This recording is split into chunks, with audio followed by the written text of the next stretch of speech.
Maranata, desbravadores, tudo bem com vocês? Hoje nós vamos para a terceira especialidade do mestrado de Zoologia, a especialidade de poríferos e quinidários.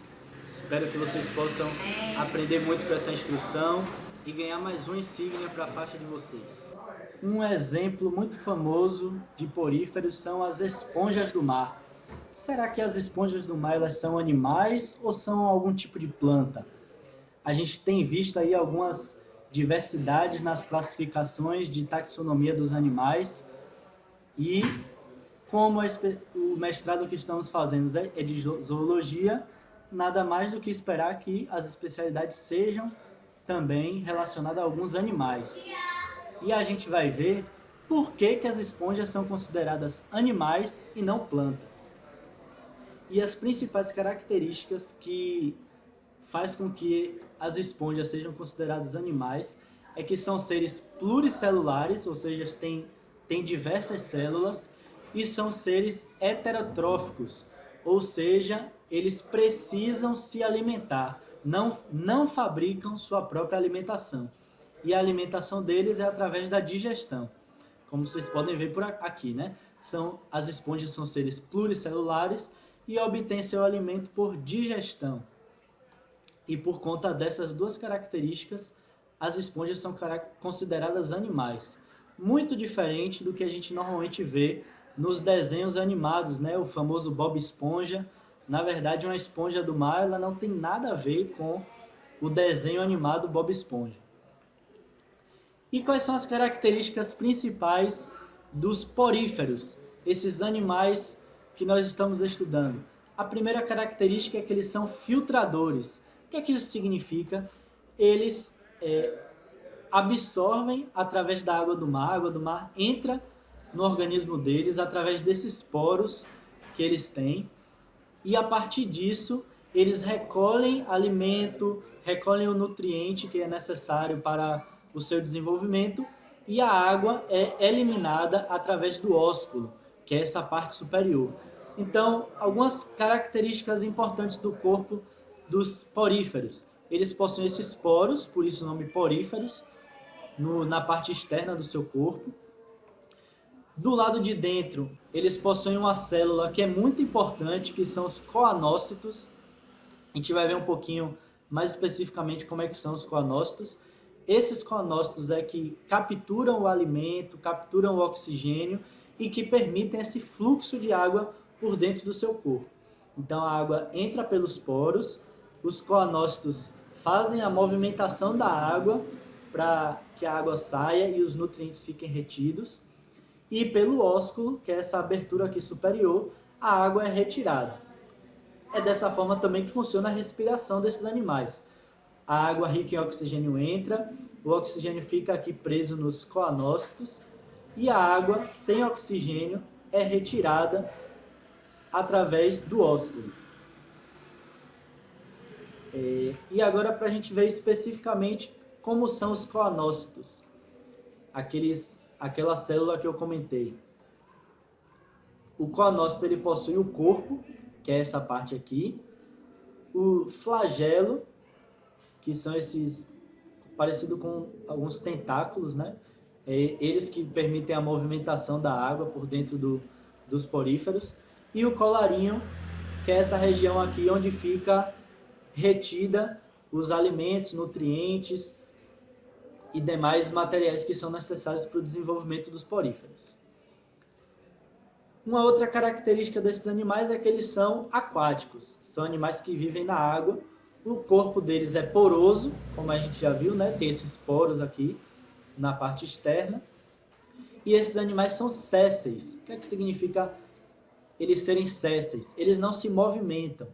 Então você não vai ver um porífero se movimentando de um local para outro. Ele fica ali fixo na rocha onde ele está, não há movimentação deles. E um outro ponto que também é interessante desses animais é a respeito da sua reprodução. Existem basicamente três formas com que os poríferos se reproduzem. A primeira é por brotamento. Como é que funciona essa reprodução? Que nesse caso é assexuada. Do corpo de uma esponja inicial,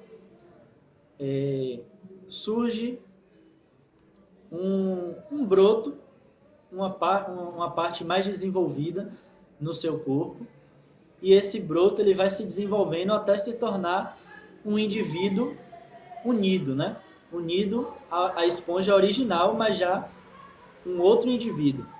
Esse indivíduo ele pode tanto ser retirado pelas correntes marinhas, por exemplo, mas ele também pode permanecer fixo aqui, formando uma colônia. A segunda forma de reprodução é através da fragmentação. Como é que funciona? Partes da esponja são rompidas, retiradas da esponja original, e aí, por outros animais ou pela corrente marinha, essas partes são levadas para outra rocha, para outro local, e lá ela vai se desenvolvendo e se reproduzindo, se alimentando, até ser formada uma nova esponja. E a terceira forma de reprodução desses animais é a reprodução sexuada. Algumas esponjas eliminam a célula com espermatozoide e uma célula transportadora é lançada na água, e essa célula com espermatozoide entra através dos poros de uma segunda esponja, e lá dentro esses espermatozoides fecundam o óvulo, que é eliminado pelo ósculo também. Esse zigoto agora formado com o conjunto, né, do espermatozoide de uma esponja com o óvulo de outra esponja fica retido em uma rocha, e a partir disso um novo ser é originado, uma nova esponja é originada, e ela vai se desenvolvendo a partir disso. Outro animal que a gente vai estudar nessa especialidade são os quinidários. O que é que representa os quinidários? São animais invertebrados e aquáticos. Alguns exemplos de quinidários: as águas-vivas, as anêmonas do mar, onde a gente vê ali no filme do Nemo, onde ele mora. Os corais, que a gente vai ver também algumas coisas interessantes sobre os corais. E um quinidário, uma espécie de quinidário que vive em água doce, são as hidras. Então tá aí 4 exemplos de quinidários que nós encontramos na natureza, tanto no ambiente marinho quanto em água doce. E a gente pode ver aqui, né, algumas fotos de exemplos desses animais. Percebam que eles são bem semelhantes, né? Aqui a gente tem no tipo medusa, e aqui uma hidra. São bem parecidas as partes, todas têm uma boca, tentáculos, a endoderme, que a gente pode caracterizar assim para ficar visivelmente diferente a hidra de uma medusa, é que uma está de cabeça para cima, a outra está de cabeça para baixo. De modo geral, a gente pode ilustrar dessa forma. E de onde é que vem esse nome, quinidários? Vem do grego quínidos, que significa urticante ou que queima. E a gente vê ali no Nemo, né, por exemplo, que nos tentáculos é onde se encontra, é a parte onde queima desses animais. E por que a água-viva queima, se ela encostar ali na gente?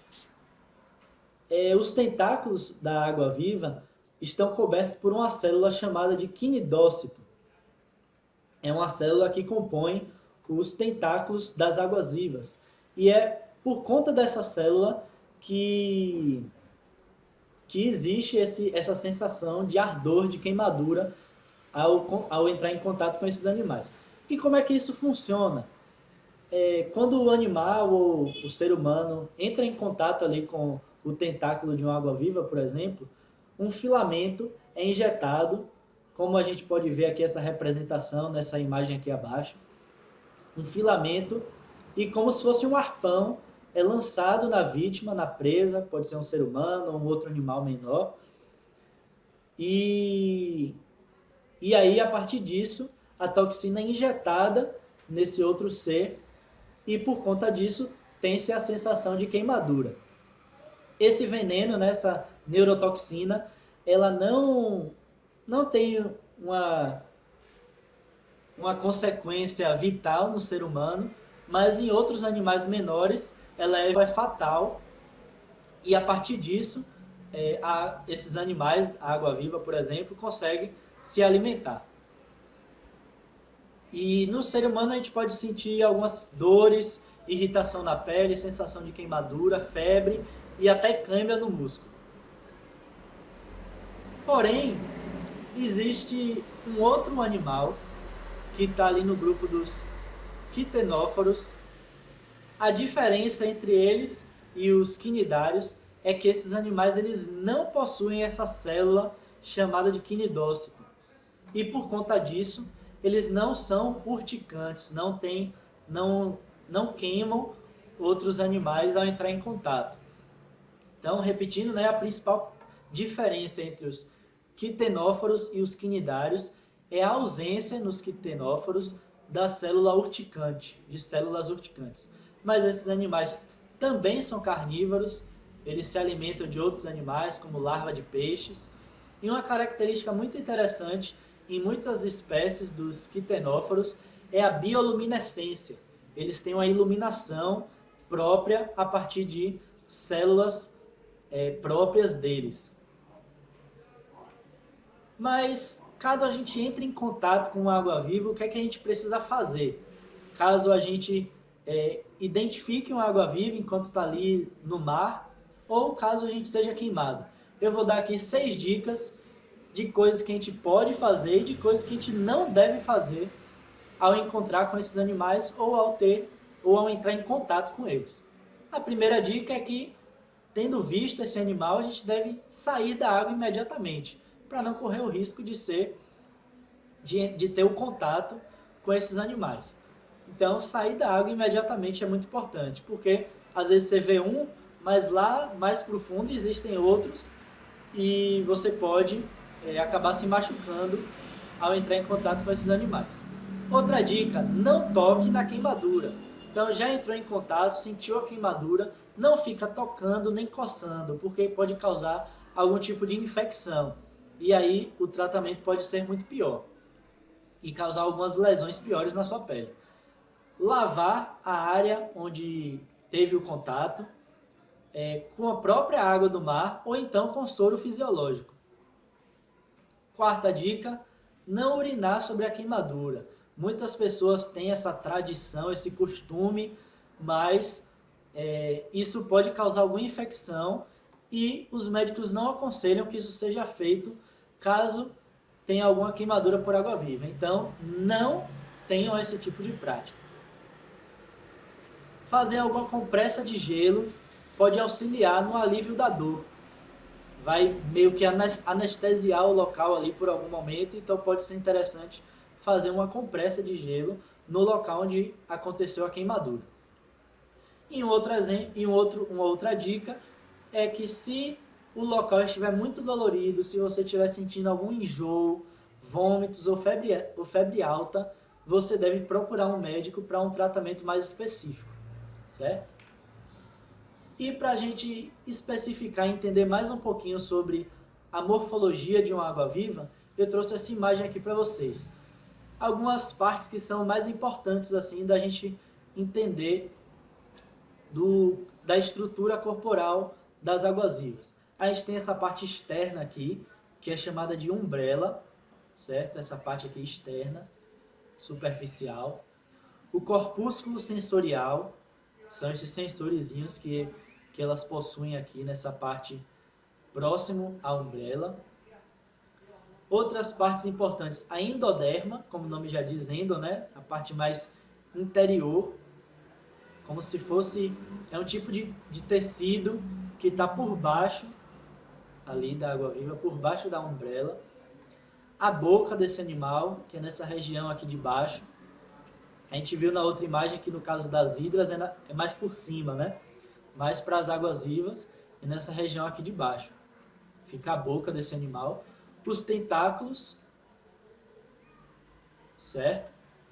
Aqui mais na parte de dentro a gente tem o estômago, a bolsa genital. Então essas são algumas partes mais importantes da estrutura corporal de uma água-viva.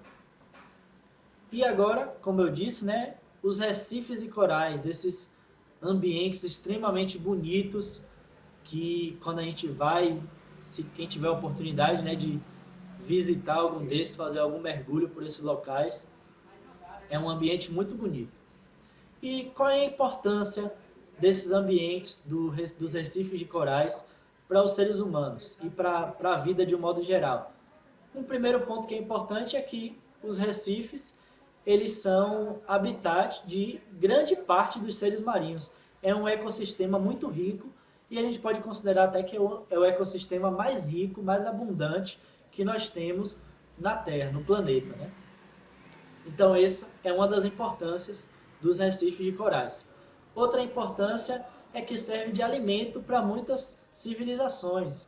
A pesca nessa região, muitos pescadores conseguem o seu alimento através de pesca nesses locais. Uma outra importância é que é um ponto de turismo nos ambientes onde os corais existem. E um ponto que também é muito importante, que talvez não seja tão conhecido assim por muitos de vocês, é que pesquisas para a fabricação de remédios são feitas através dos animais encontrados nos recifes, né? Então, como alguns animais possuem algumas toxinas, essas toxinas são transformadas em medicamentos. Claro que vão ser pesquisados, vão ser feitos testes, vai ser utilizada na medida correta, mas a partir de substâncias eliminadas tanto por corais, tanto por águas-vivas, tanto por alguns tipos de peixes, são utilizadas para a produção de remédios, de antibióticos, de diversos tipos de medicação. E aí fica um alerta, né? Os recifes são um bem que precisa ser protegido por todos nós. O mau uso desses ambientes acaba extinguindo diversas espécies que moram nesses locais, né? Então, a pesca de forma indevida, o mau uso desses ambientes, a poluição nos mares, porque os recifes eles só funcionam, só existem em locais em que a luz solar ela pode penetrar na água. Então, uma água muito poluída não tem a penetração da luz e, por conta disso, seres que se alimentam através da luz não conseguem se desenvolver e os corais que se alimentam desses outros seres não conseguem se alimentar. Então, a importância aí da preservação desses ambientes, da pesca controlada, existem órgãos que controlam esses ambientes, são algumas medidas que precisam ser tomadas para que esses ambientes sejam preservados. E aí uma curiosidade, o maior recife de coral é a Grande Barreira de Corais da Austrália. A maior barreira de corais do mundo. E ela é composta por cerca de 2.900 recifes e tem aproximadamente 2.700 quilômetros de comprimento e cerca de 700 quilômetros de largura. É uma área muito grande, com uma biodiversidade muito grande também, com diversos peixes, diversos corais, diversos quinidários, diversos poríferos. Então, precisamos preservar esses ambientes. Como referência principal, eu utilizei o manual que tem ali no Mundo das Especialidades. Muitas imagens foram retiradas de lá, muitas informações também. Eu espero que essa instrução possa servir para o aumento do conhecimento de vocês e que a mensagem da necessidade de preservação desses ambientes, desses animais, possa ficar aí guardada na nossa mente. Maranata!